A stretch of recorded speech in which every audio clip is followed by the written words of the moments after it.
O Senhor esteja convosco.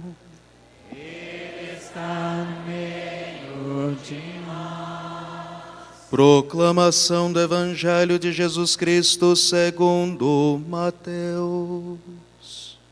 Glória a vós, Senhor.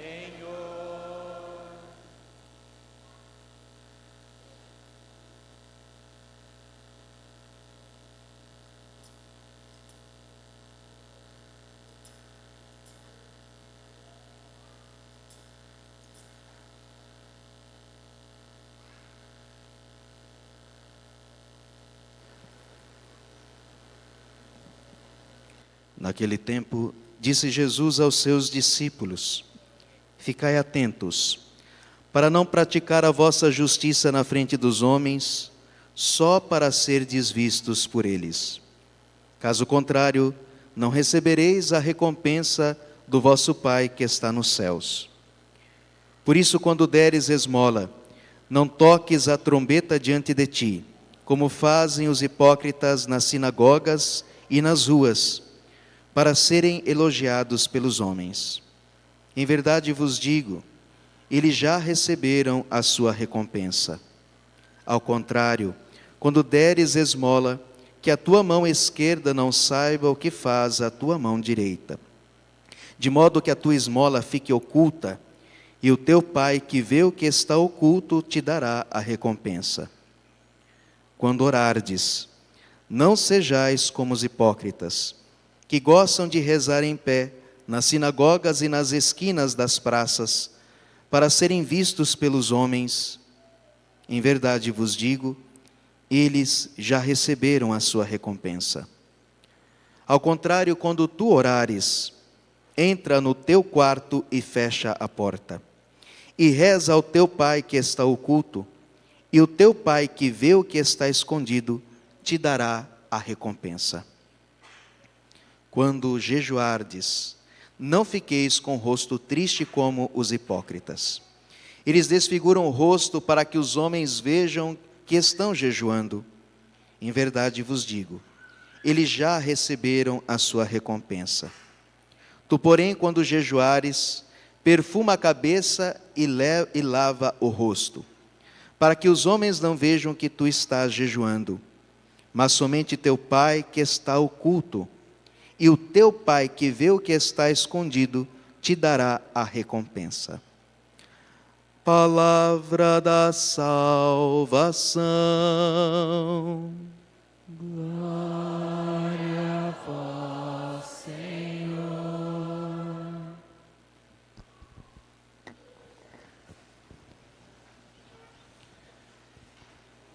Caríssimos, iniciamos hoje com solenidade a Quaresma, esse tempo tão profundo em que somos chamados a nos penitenciar, fazer oferecimentos a Deus de orações, jejuns e caridade, como nós ouvimos no Evangelho.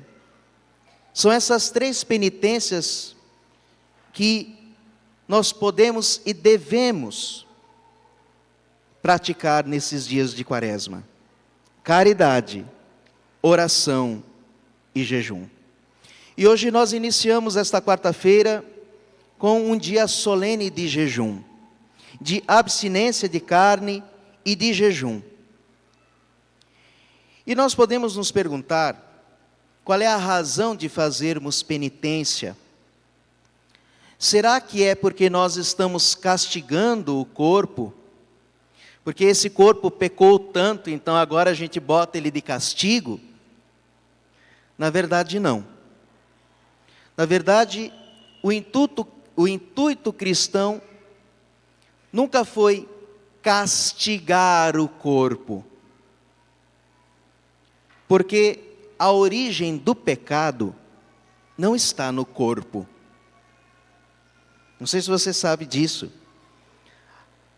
A impressão que nós temos é que sim, que o pecado é gerado no corpo, mas na verdade não é. O corpo, ele é sócio do pecado. Ele é o instrumento de quem peca. Mas você só pode pecar se a sua alma desejar e consentir com o pecado. Se você não quer pecar, o seu corpo pode sentir o que ele quiser. Mas você só peca se você consentir. A origem do pecado, meus irmãos, e nós precisamos aprender isso, não está no corpo em si, está na alma.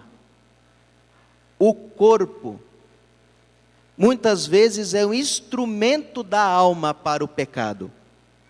Mas existem pecados que você não comete com o corpo. Não sei se você já notou.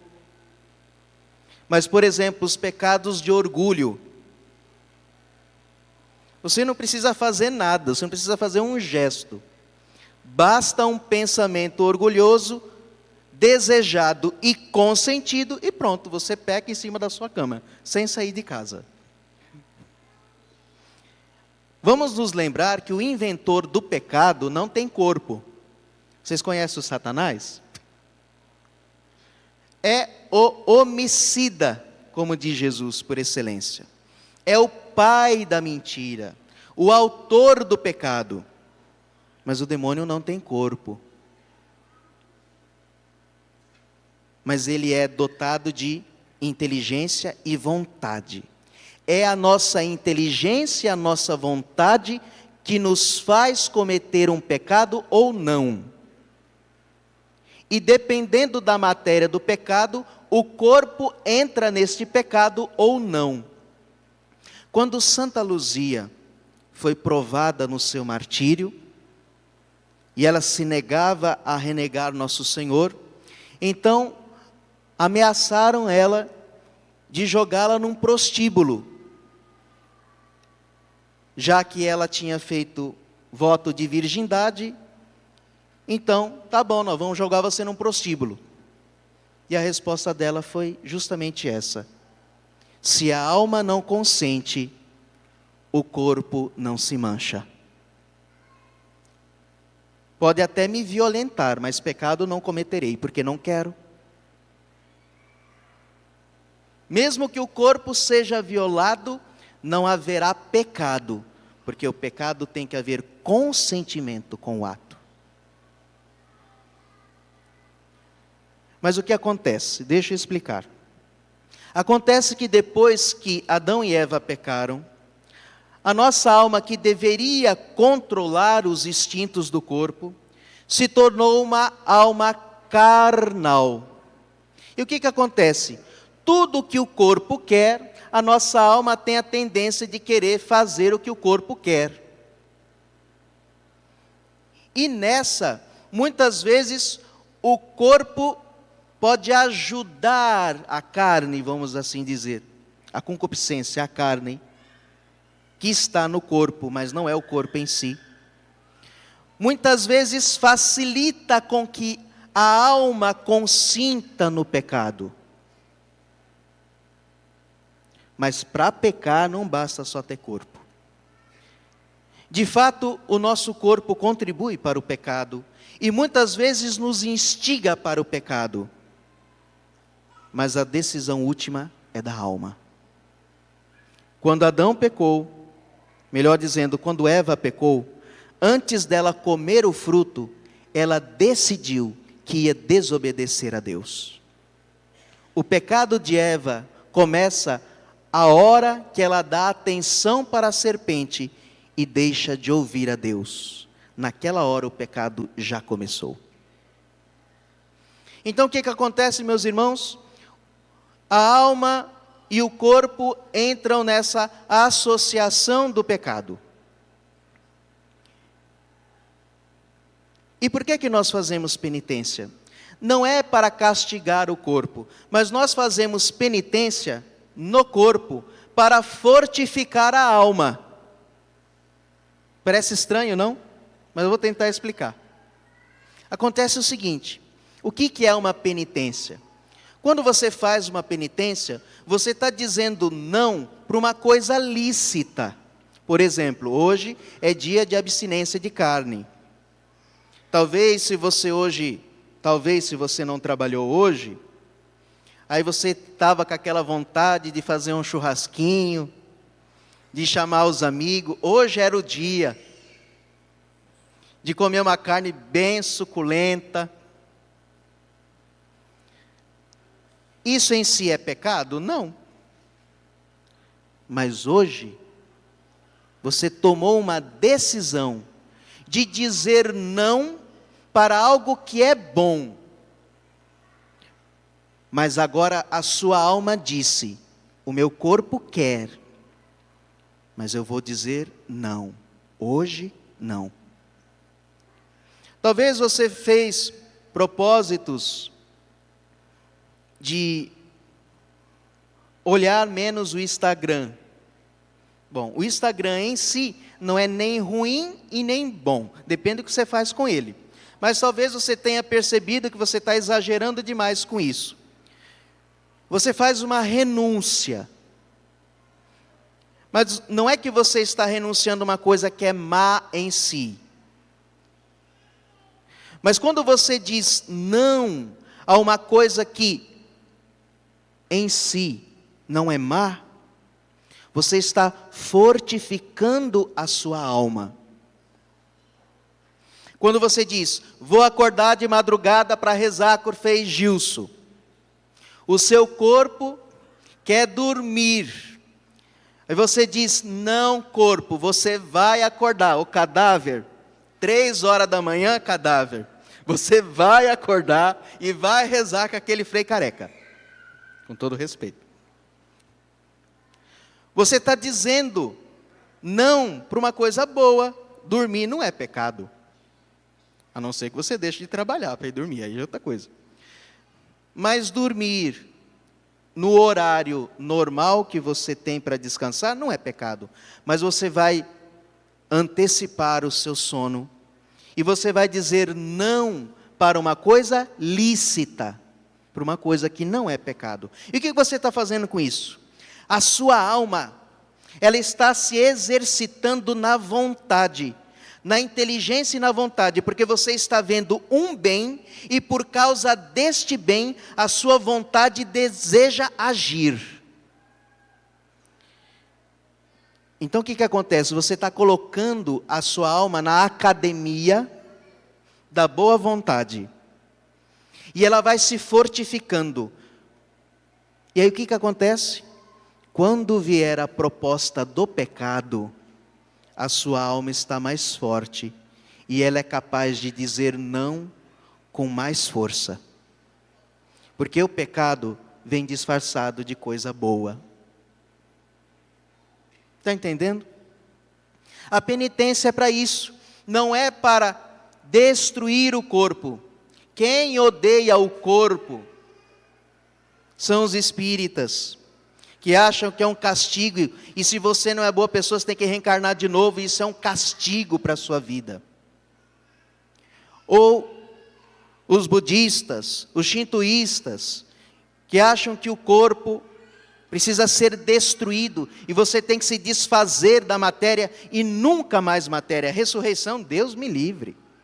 Nós cristãos não. Nós cristãos, nós sabemos que o nosso corpo e a nossa alma estão sobre o domínio do pecado, mas eles podem ser libertos. E eles foram na cruz de Cristo. Então o que acontece? Você vai dizendo não para as coisas lícitas, e a sua alma vai ficando forte. E quando o inimigo vem com uma proposta, com uma proposta não lícita, a sua alma está treinada e forte para dizer: não vou pecar. Hoje você disse: não vou comer carne, mas amanhã você vai dizer: eu não vou cometer esta tentação que está batendo na minha porta. E se nós fazermos isso durante 40 dias, Será um grande exercício, porque isso não é só físico, isso não é só psicológico, isso é sobrenatural. Por isso nós vamos receber as cinzas hoje. E aqueles que puderem vão comungar. E nós vamos nos exercitar e nós cremos que o Espírito Santo vai fortificar as nossas almas, de todos nós que estamos aqui, para que nós estejamos fortalecidos contra o espírito do mal, porque é isso que nós rezamos na oração coleta. Então, coragem, meus irmãos. Coragem, minhas irmãs. A penitência que você se propôs a Deus, mesmo que seja uma coisa pequena, mas todos esses dias pode fazer uma grande obra dentro da sua vida. Deus quer nos fortificar. Deus quer fortificar a nossa alma, para que nós sejamos homens e mulheres íntegros diante de Deus. Então não tenhamos medo. É um deserto. Nós vamos entrar no deserto com Jesus. O evangelho de domingo é Jesus no deserto. Sim, nesse deserto nós passaremos fome. Nesse deserto nós passaremos sede. Nesse deserto também Satanás virá nos visitar. Mas nesse deserto os anjos serviam Jesus. Nesse deserto Jesus estava sendo fortificado para a missão que ele receberia. Então, meus irmãos, não tenhamos medo. Esse deserto vale a pena. Vale a pena esta quaresma. Deus nos fortificará. Louvado seja nosso Senhor Jesus Cristo.